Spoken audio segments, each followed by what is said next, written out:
好，中美贸易战真是牵动了全球哦。那当然，这一波是川普拉起了对于全球各地各国，然后实施他的这个关税大棒啊。那我们看一下这个中国大陆对于美国的报复也是从今天开始要生效，包含对于煤炭啊、液态天然气要加征15%，对于原油、农业机械还有大排量的这些汽车皮卡加征10%，总共涉及80项产品也没有再跟你拖延的啦。那这个美方呢是说要对于所有进口的钢铝科25%的关税而你呢明天来宣布对等的关税，所以看起来你来我往的，现在这个不断在加温当中这一场贸易战已经开打了，但是世界各国也都在这一波的震荡当中，到底谁能够幸免呢？这次大陆对于美国这个加税生效，精准开火，未来可能会是采取逐步加征的方式。这次虽然只有80项大概是占美国产品的12%这来加征关税，但是呢都是跟川普金主关系比较大的项目所以对于川普是精准打击，冲击力比较强。那未来大陆可能就是我先给你这样子试一下这个80项的这个力度未来采取逐级加税留有子弹。那对于川普选民打击比较大的一个农产品呢，这次是没有列入清单当中。那我们看《金融时报》讲就是川普这一回先祭出关税再问问题的战略，后期的后果不太明显，但是呢足以严重造成这种长久的冲击，促使呢遭受到美国威胁的国家另外结盟。结成什么样的一个盟呢？现在已经隐约看到了一个反美联盟呈现了。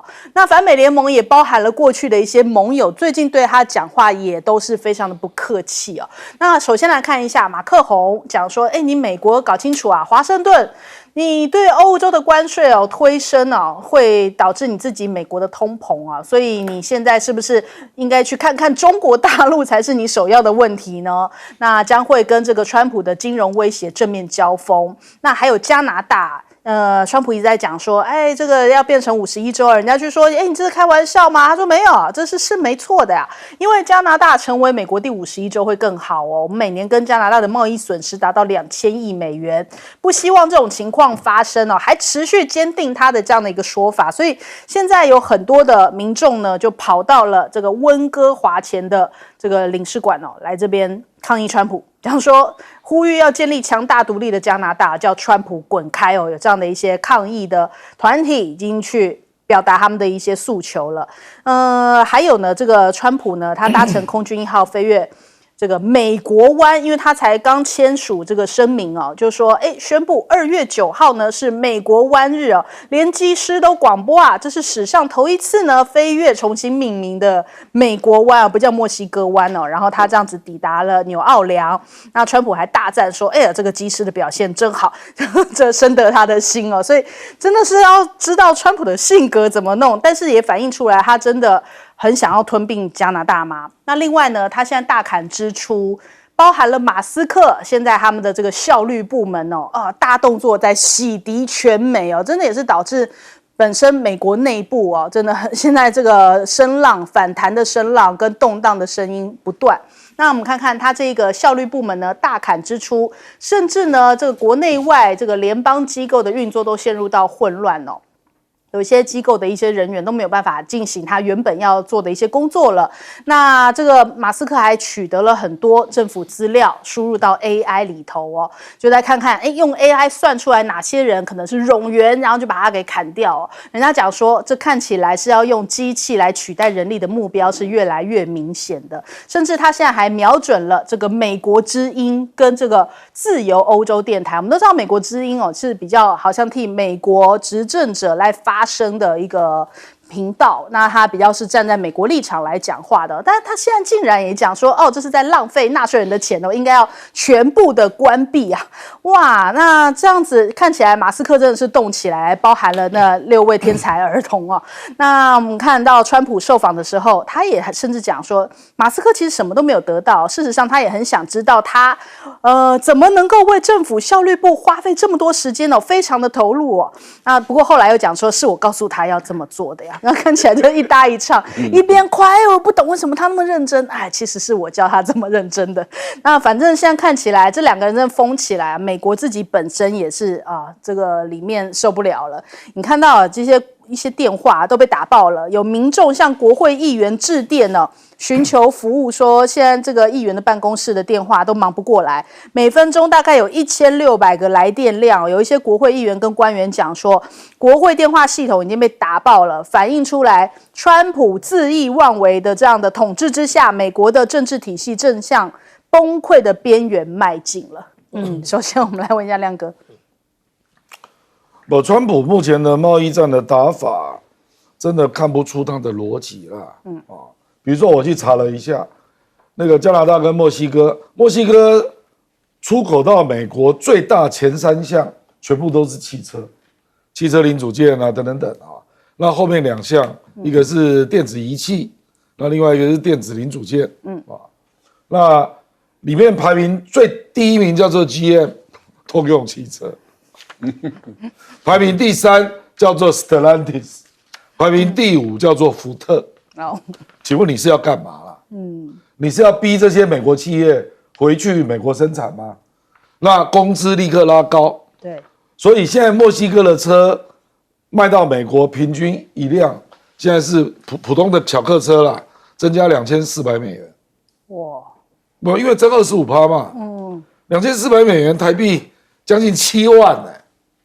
那你认为这种车是谁在买？一定是中低阶层嘛，对不对？那你到底是要干什么？难道你的目的是叫那些美国企业回去吗？那美国企业跑到墨西哥就是贪这边便宜啊，那你叫他回去是要干嘛？对。那而且据我了解，美国跟墨西哥跟加拿大的汽车的供应链那已经非常紧密了，有人甚至说有一些零组件的来回可能要4次。就非常的密切了。比如说通用汽车也在美国啊，也在墨西哥啊。那来说加拿大啊，加拿大排名第1叫做原油。那川普你不是要油品价格下跌吗？结果他说加拿大那个原油我只增10%，一样啊，你会涨啊。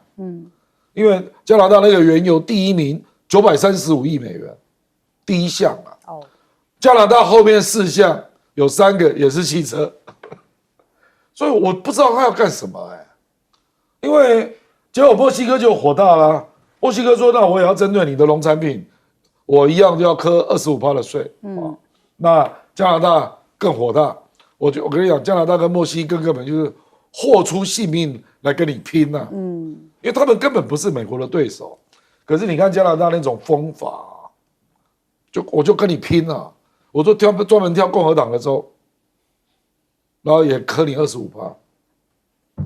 到底这样是要玩什么目的啊？就你的目的是什么呢？那我认为接下来中国也一样啊，那个10%，中国才不管你呢，我反磕你12%，就是这样啊。所以我觉得我真的看不到他的策略了。这世界乱了。就是这样啊，所以怪不得人家叫他。为什么大陆会叫他川建国2.0呢？就这样。好，来问谢老师。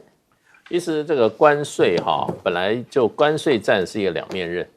你一方面你可以把外国产品挡在外面，那另外一方面你会针对这一项产品，你会增加国内的消费的成本。因为你关税会加到它的那个零售价里面去，所以事实上是不宜轻用。所以美国用关税战，一方面伤别人，自己也在伤。对，这个是最基本的道理啊。可是川普洗脑很成功，你知道？因为我看到一个影片美国记者跑到街头访问一位看起来还蛮不错的一位先生，说：“你知道，如果我们对中国的产品课关税25%，这个关税是由谁来出？”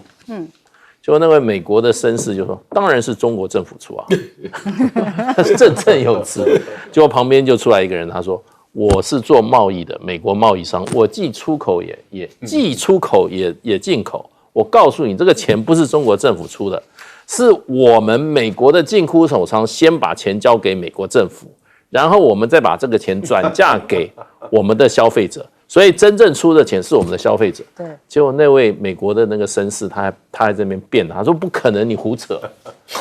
他就说他是中共同路人是吧？对，他就说他这就是中国政府出的。不管怎么样，中国大陆这次的回击哈，只占整个中国大陆哈自美就是说啊，美国自中国大陆进口的12%，可是它是瞄准的打。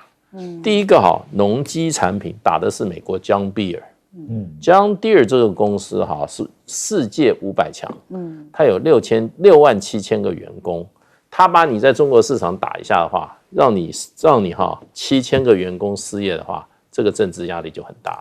而且 John Deere 的产品很多是我们台湾买不到，为什么？它太大了，它那么大的，你到美国中西部看，你看美国的农具有多大，大到你吓人。那个只有中国大陆的那种规模的农业才买得上，而中国大陆对John Deere很有兴趣。我们是小农经济，我们对这个很有兴趣。中国大陆就打John Deere，然后呢，高排气量汽车打谁？打 GM 跟什么 Ford，因为他们一个出凯迪拉克，一个出林肯，所以呢都是针对打得很准。好，来请教赖老师。确实啊，因为大陆对于美国的关税采用精准打击啊，都是跟川普背后的金主有关啊。中国大陆打这个关税的时候有没有替代品？有，刚刚讲的农机产品就可以从其他国家来获得啊。那对于原油呢？对于天然气呢？有，因为他们刚好这个团也到了这个哈萨克签了很多新单，所以等于是美国这边如果一旦关税这么高，美国出不了的时候，在中国大陆例如说我们看到在上个礼拜的时候，大陆的有一些船，一看如果到的话，关税已经克了，就卖不掉了，干脆就转单转卖了，然后就移动到别的地方去。那大陆理论上讲呢，就缺了400多万吨的这些原油，怎么办呢？其实从哈萨克从别的地方补进来，所以等于是大陆在告诉美国人说，我可以打你关税，而我有替代品。你打我关税，可是你不见得有替代产品，这个是不同的。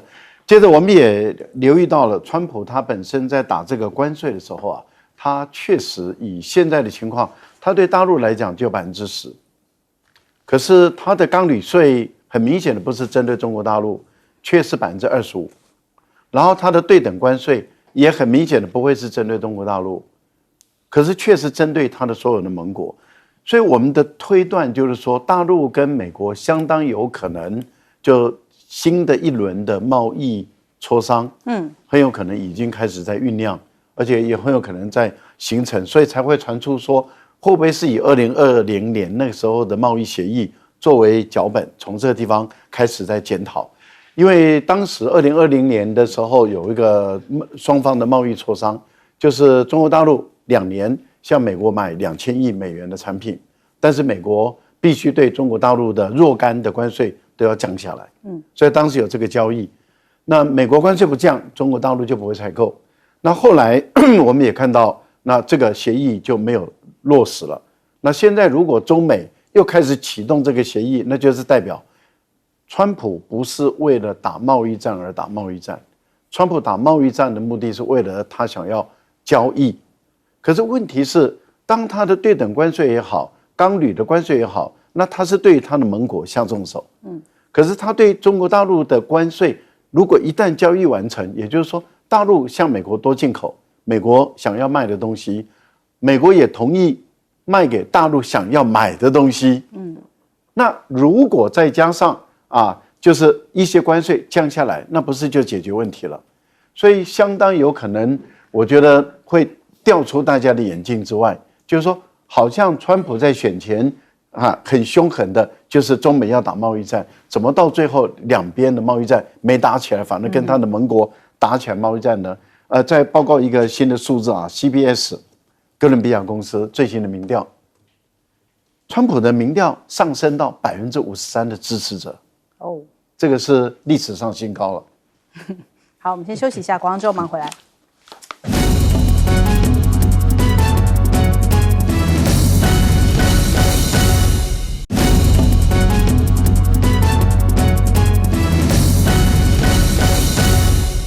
好 ，DeepSeek 真的是震撼了全球，所以现在好像各国通通都在讲说要赶快来做 AI 啊。那马克宏又来了，他前2年不是才在讲说要来做什么新能源、电池、电动车，然后不了了之之后，现在他又要开始搞 AI 哦，他就说要有一个法国版的星际之门，宣布要砸这个1090亿元。欧元哦，来投入这个 AI 的投资计划啊，大操大办又开始要好像重现法国的荣光啦。那他这个巴黎 AI 峰会登场哦，那他说呢，就接下来这个因为中国大陆有这个 DeepSeek 嘛，所以他们这个峰会呢，2月10号到11号要在巴黎大皇宫举行哦。那包含了全球将近100个国家的政府的，还有商界的领袖啊 ，AI 产业的一些人士哦，学术界以及非政府组织的代表呢，都会去参加。那还有包含了这个美国，他们可能现在也是主要针对美国，也是他们一个主导的地位哦。所以法国有一个危机感，就是说我们欧洲不能够在 AI 的这个竞赛当中哦落后太多哦。那所以这个峰会就会变成欧洲跟美国、中国竞逐的一个角力场，还讲说哦，不要让欧洲变成蛮荒之地哦，因为他还联合了另外一个人。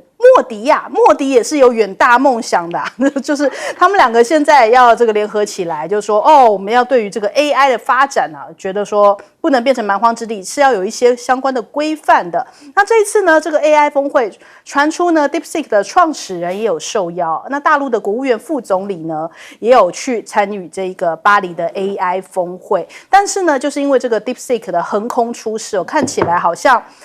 就让马克宏的 AI 领军梦有点破碎了，不只是冲击到法国啊，全世界都看到了这个 DeepSeek 真的是怎么可以有这种破坏式创新的方式哦，完全不同于 OpenAI 的一个做法，让大家真的是发现了中国大陆 AI 的一个实力。那再来讲到了这个中美的 AI 大战哦，就是到底现在 TikTok 是要由谁来购买呢？马斯克已经表态，他说他并不想收购这个 TikTok， 他说他其实自己本身也没有在使用哦。那他说他买 X 呢，其实那个也算是一个例外。他通常喜欢是自己从无到有来创立一个企业，所以呢，他说他接下来也要去搞这个 XAI 啊，因为他什么东西都喜欢加个 X 哦，所以他自己的 AI 公司未来也是叫 XAI， 然后他可能是用这样子来跟 DeepSeek 来做对决。那华友讲说在马斯克其实拿政府数据喂 AI 哦。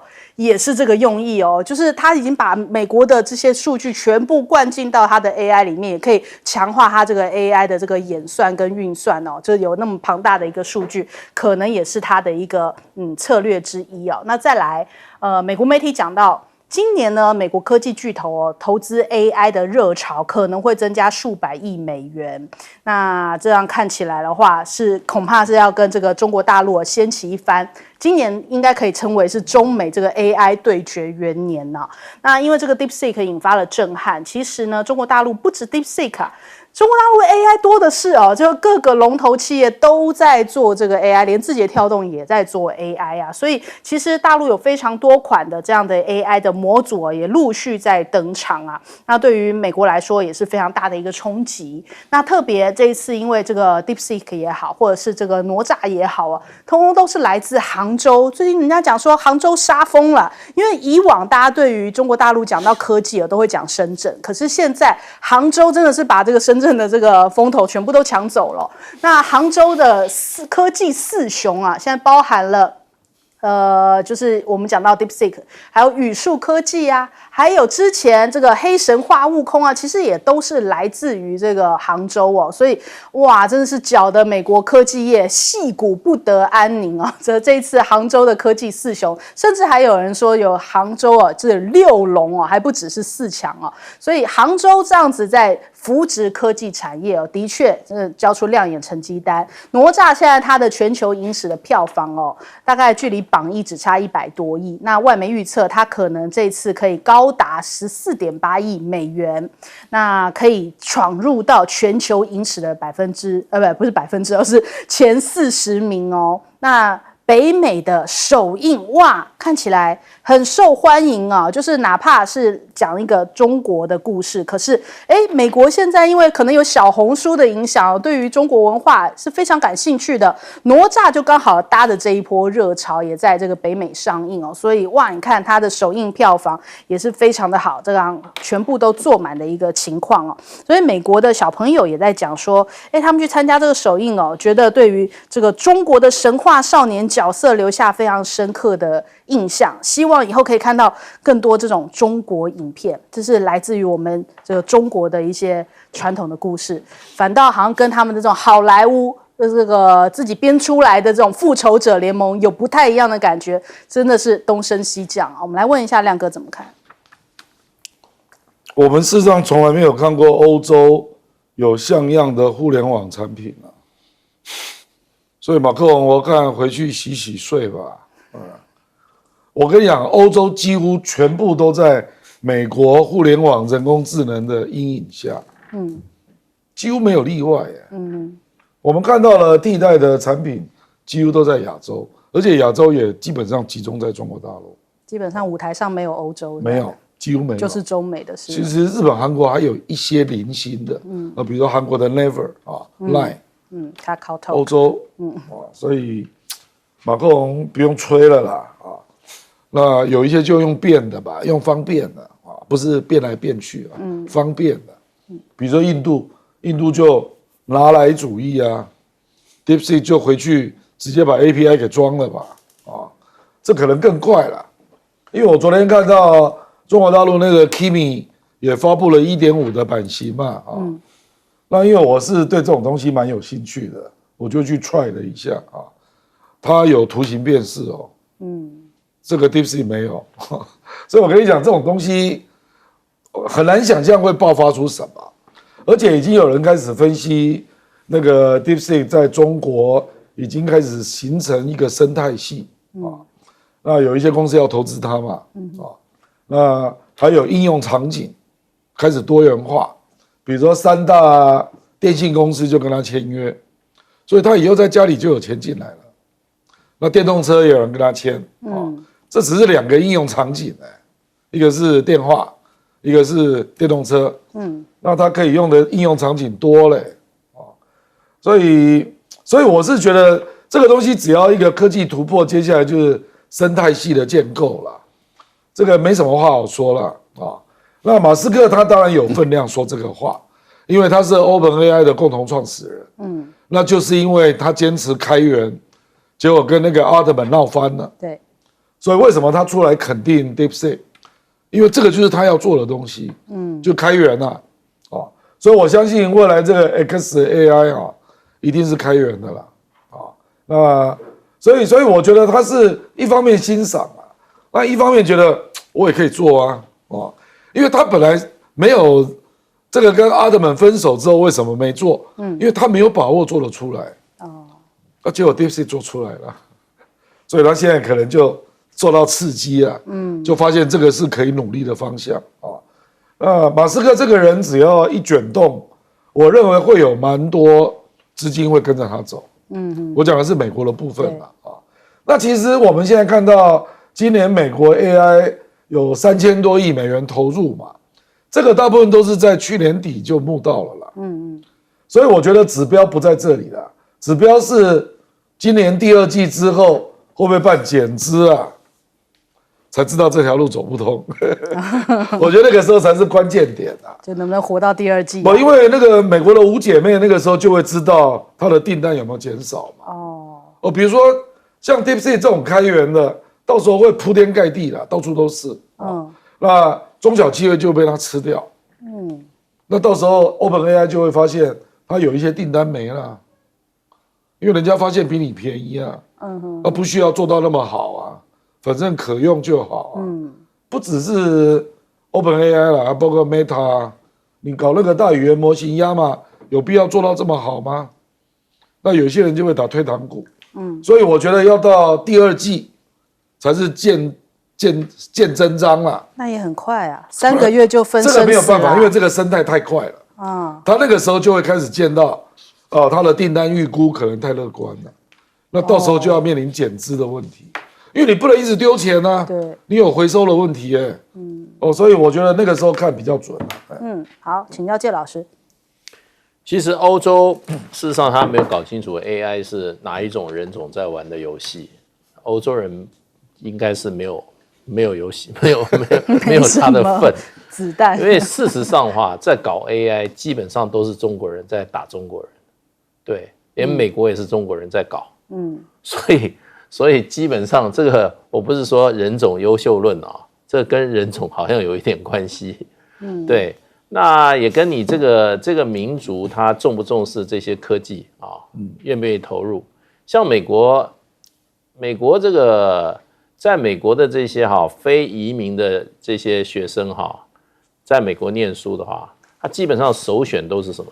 都是法学院跟商学院，没有人进工学院跟理学院的啦。我跟你讲，我以前在美国的时候，有一些我们的这些侨胞在美国的大学里面，比如说物理系的教授。他说，我们物理系平均华人是占90%，教授、系主任，包括学生加起来90%，他说其他的没有了，了不起还有几个印度人，就这样。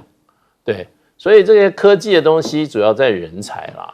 最近美国有一个很有名的一个哈佛大学教授，他对大陆有一个人才，跑回 DeepSeek， 他特别提出来，他说这个人叫潘子正，潘子正也是中国大陆留学生，他曾经在这个NVIDIA 做过实习生，后来出来以后呢，下来以后，念完书以后，他没有留在美国，他回到中国，就到 DeepSeek， 他就是搞 AI 的天才啊。所以人才在哪里，你才有哪一个产业。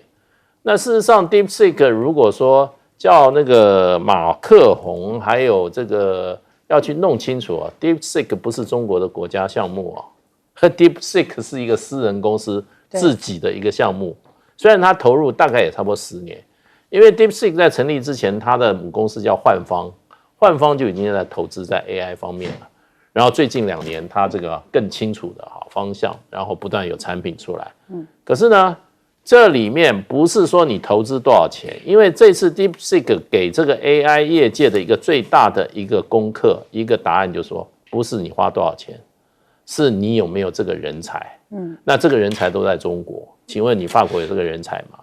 美国的人才现在冒出了一个华裔的小朋友，他也是华裔的对，要出来要带领美军来击败中国的 AI， 所以关键在人才。那没有这个人才的话，马克宏只有钱的话，那是痴人说梦。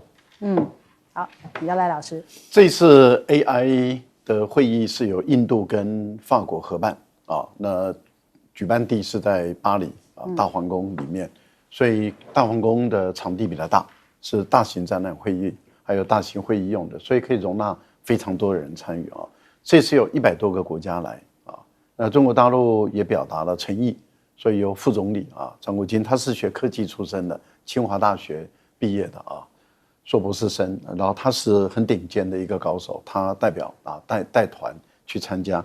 我觉得他主要的目的是要了解，就是印度跟欧洲或者印度跟法国，他们想怎么样去发展他们的 AI，也就是 AI 要怎么去走，是要走向美国这边，还是单独的又弄一块，还是要全世界融在一起？因为它这个牵涉到是全球 AI 治理的问题。大陆在前段时间办了一个人工智能的全球大会，办得很成功。那也就是大陆很积极的参与全球智能的问题，他希望是进行全球治理，也就是说大家不要搞一个条条框框，每一个国家或者每一个区自己搞一个区块，这样子人的这种人工智能就没办法串联。美国本来想搞一个闭源的，中国搞开源去撞它，所以现在开源很明显的受欧洲的欢迎，受全世界的欢迎，因为开源会使更多的在竞争力上比美国差的，他们更有机会成功，所以开源是受欢迎的。但对大陆来说，欧洲也好，印度也好，都是一个大市场。那这个市场如果他们自己搞一个封闭型的市场，那这个也对于全球的这个治理并不好。为什么？因为未来 AI 会发展出深伪的问题。深伪很有可能就会涉及到犯罪的问题了。例如说诈骗会被犯罪集团他们所拿去使用，所以未来的深伪要怎么去辨识？那以后可能会有一个标准出来，任何一家公司它本身就要有，也就是说以后你是用 AI 合成做出来的产品，本身就必须要有标志。对。这个是一定会走向法律了，对，这要有法律的配套措施。所以这个部分里面，它就牵涉到人工智能的问题，还有隐私。为什么 AI 在欧洲比较难走？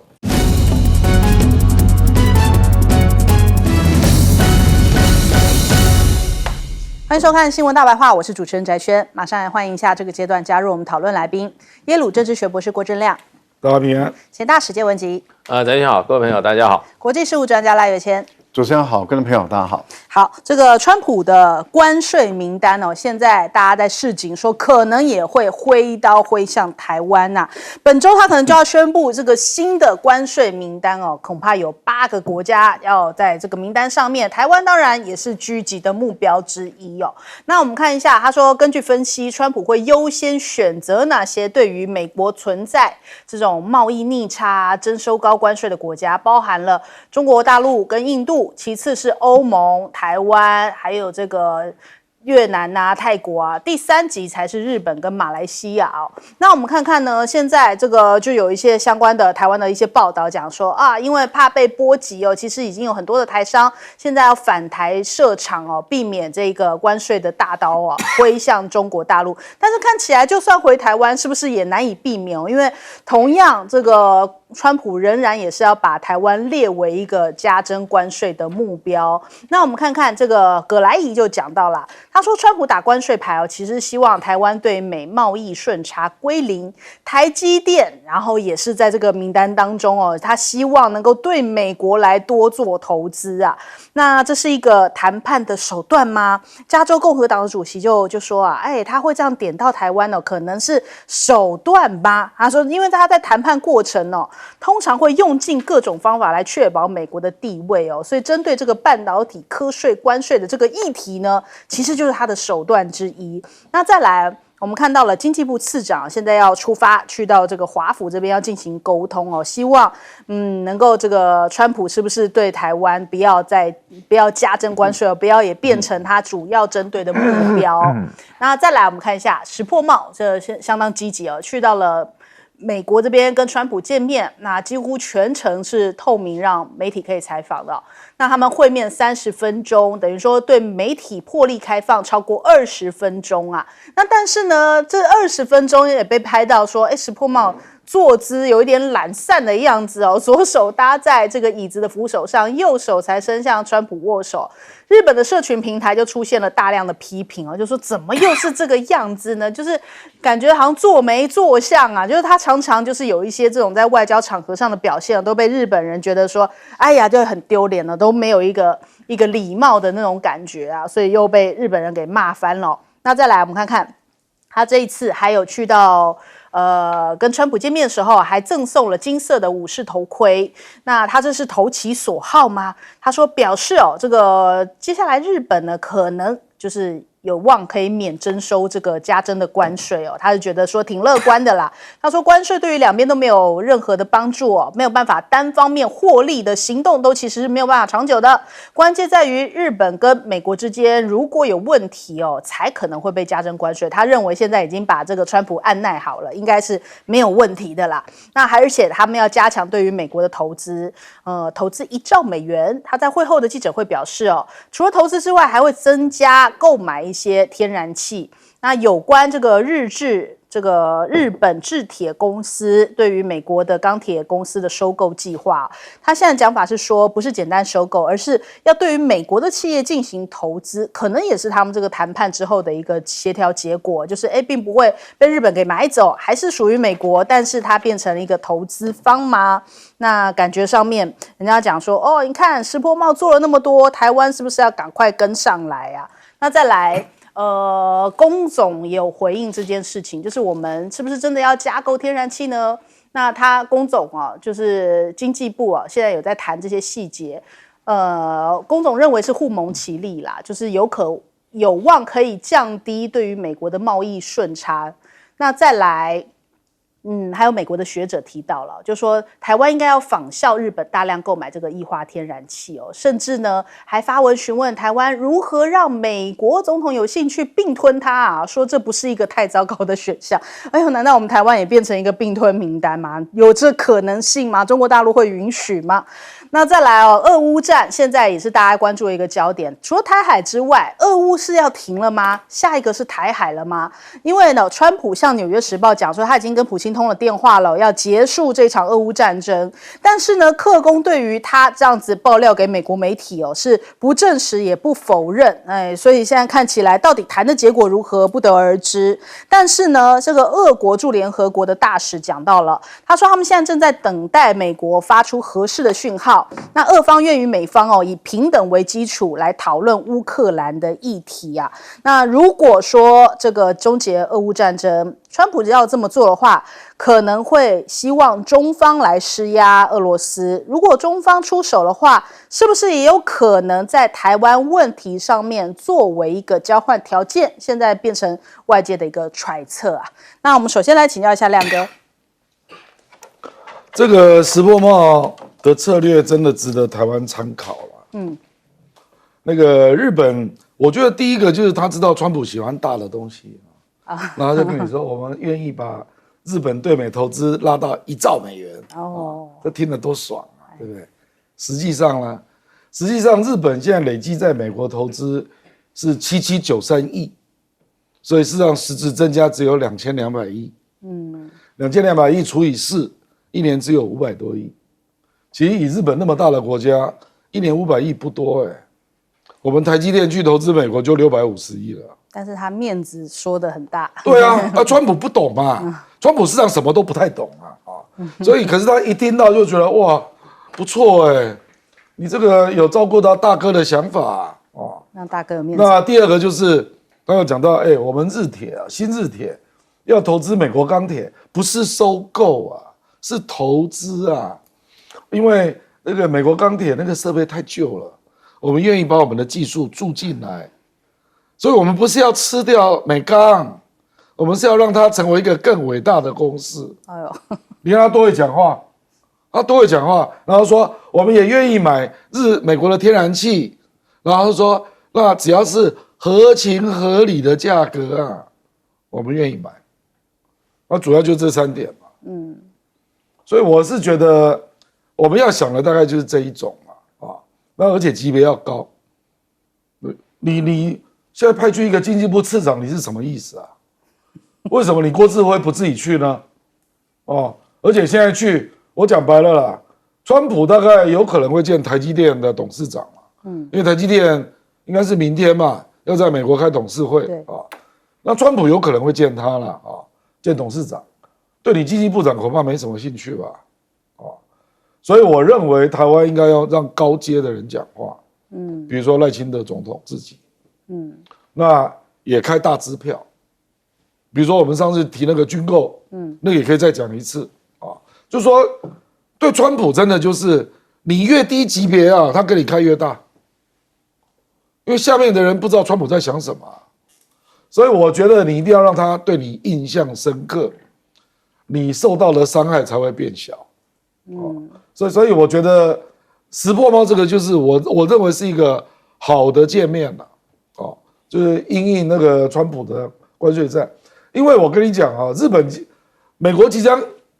面对的那个关税战的对象，下一个就是欧盟。那中国跟欧盟是最有底气的，所以美国筹码不多，可是接下来就是日本、韩国、台湾。这个美国筹码可多了而且这里面最没筹码叫台湾所以你如果太晚出手，我认为你会最倒霉那第二个啦，事实上现在市场上也在传说我今天就看到陆行之他是半导体专家嘛他写了一个脸书在讲说台积电这次去川普可能会跟他要不少东西那会不会叫你投资阿斗陆行之这样写的投资阿斗，然后他后面就写一个说这个不是 TikTok 哦。我觉得他暗指英特尔嘛。对，我不知道台积电会不会被迫拿出一笔钱来投资英特尔。我觉得这可能性是存在啊。对，就拭目以待吧。好，请教谢老师。就是川普现在目前照他的这个做事方法，当然就是说你赚他越多的，他目标越大嘛，对不对？他一开始就是3大这个贸易对象啊，对不对？中国、这个加拿大，还有就是墨西哥啊。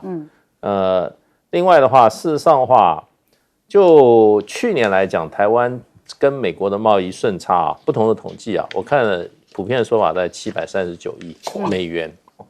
而且比2023年啊增加很多，2023才478亿。那我们去年又赚的特别多，在所有美国的贸易逆差的伙伴里面啊，被赚美国最多，我们排名第6。你想想看，还想不逃过川普的制裁啊？那是自己在靠运气，靠现实数字的话是逃不掉的。对，而且川普多次讲，台湾偷了美国的晶片。对，这个晶片呢，要让晶片回美国。美国其实川普前一阵子他的一名这个主要助理不已经说吗？关税只是手段，目的是什么？制造业回美国。所以现在台积电这个做法，事实上的话，厂你设了，然后拖拖拉拉搞了2-3年，现在还没开始量产呢。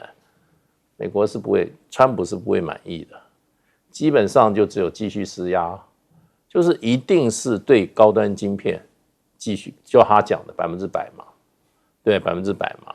那这一投下去，事实上是没有错。我们台湾有一些经济学者说啊，没有关系啊，因为这个台积电产品的替代性不强，所以说这个你争100%那是美国厂商他要怎么样？他要负担这个关税。我们台积电的出货量呢，还是不会变。对。虽然我的获益还是一样，那多出来100块钱，不是100%的税是你美国的那个消费者他去负担了。可是事实会不会如此也很难说。会不会加速呢？台积电它在美国的整个生产的量产的这个速度。这也很难说。对，那不过我觉得光这一个如果是100%的话，对我们的经济的整个的我们的整个的芯片业的整个心理上的打击就很大。你比如说 DeepSeek 它还没有产生多大的效果的时候，美国的 NVIDIA 就被下掉$6000亿了。对，那对台湾的股票市场影响多大？